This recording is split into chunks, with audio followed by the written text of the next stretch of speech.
first birthday ko din na may baby na ako, so sobrang happy. Tsaka yun, wala na ako mahiling ba. Yun, tsaka yun, excited ako kasi lalaro na naman tayo, tsaka first game natin China. So masusubukan talaga yung tatag natin, wala tayong import.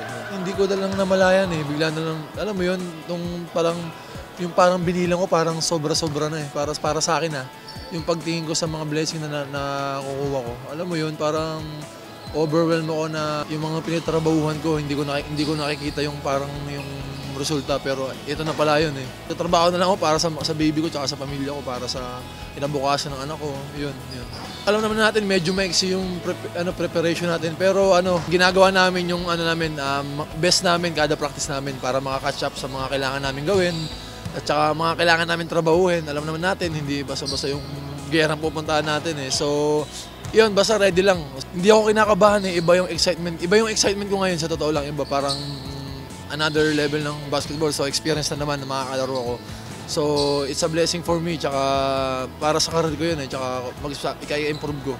So, tsaka i-improve ng team natin. Hindi sobrang sayo yung birthday ko kasi hindi ko nakasama yung family ko. So, nandito naman yung pangatlong family ko. Gumaan din yung pakiramdam ko kasi sila lang din nagpapasaya sa amin. So, sobrang excited kasi first time ko maglaro sa FIBA. So, kung ano lang yung papagawa nila ko sa akin, kahit galing ako sa off the bench o gagawin ko yung role ko na magdepensa sa point guard ng mga team. So, hustle, doon pa rin. Yun pa rin yung papakita ko sa